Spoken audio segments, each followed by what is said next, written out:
Hello everyone, ये मेरी और आर्या की पहली फ़्लाइट जर्नी थी और बिल्कुल भी मुझे एक्सपीरियंस नहीं था कि फ़्लाइट जर्नी कैसी होती है, उसमें क्या क्या फॉर्मेलिटीज़ करनी पड़ती है। फिर भी ये एडवेंचरस एक्सपीरियंस था मेरे लिए। 1 ईयर से कम भी अगर आपके पास कोई इन्फेंट है, बेबी है, तो उसका भी टिकट आपको लेना होगा। मुझे भी ये बात पता नहीं थी, एयरपोर्ट पे जाने पे मुझे ये बात पता चली, तो हमने उसका भी टिकट लिया।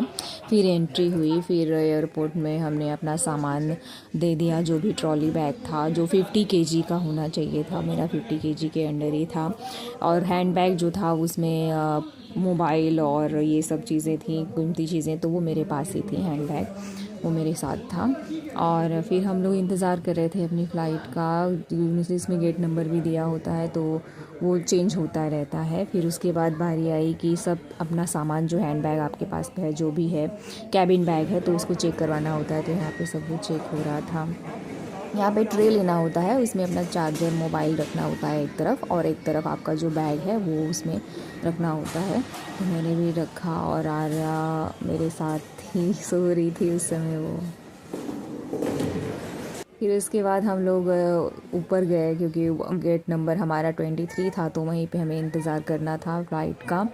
तो हम लोग बैठ के वहीं पे इंतज़ार कर रहे थे। और फिर क्या है कि ये गेट नंबर चेंज भी हो सकता है, तो इसीलिए हमेशा उस पर एक ऐसे ये इस पे दिखाता रहता है टाइम, कि फ़्लाइट टाइम से है या नहीं, और फिर उसका गेट नंबर, तो वो हमें हमेशा देखता रहना होता है, क्योंकि वो चेंज भी हो सकता है, तो इसीलिए ध्यान देना होता है।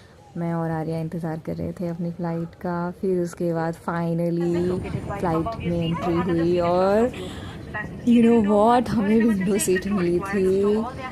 I am so happy, window seat हमें मिली थी। और विंडो सीट होती है तो आराम से हम देखते हुए जाते हैं, और अगर विंडो सीट नहीं होती है तो फिर थोड़ा देखने में ऐसे होता है, अरे देख नहीं पाएंगे। आर्या उस समय, आर्या ने कोऑपरेट किया, सो रही थी, जाग रही थी, लेकिन हाँ, मेरा बच्चा रोया नहीं ज़्यादा। फिर ये ऐसे चल रहा था। स्पाइस जेट का था, इतना अच्छा व्यू था। लेकिन ये व्यू जब होता है तो ये झूले की तरह फील होता है जब वो टेक ऑफ करता है, और फिर जब लैंड होता है तब एक झूले की तरह, जैसे कोई झूला हो नीचे आ रहा हो, इस तरह का होता है। फिर बाद में जब वो एकदम स्ट्रेट चलता रहता है, तो इतना हमें फील नहीं होता, जैसे लगता है कि किसी चीज़ पे आपको बिठाया गया है और नीचे इंजन चालू कर दिया है किसी ने, इस तरह का एक्सपीरियंस होता है वो। और 2.5 घंटे के अंदर ही हम पहुंच गए। हमारा जो ट्रैवल था मुंबई टू गोरखपुर, वो कंप्लीट हो गया इस तरह से। और बहुत अच्छा व्यू, जब टेक ऑफ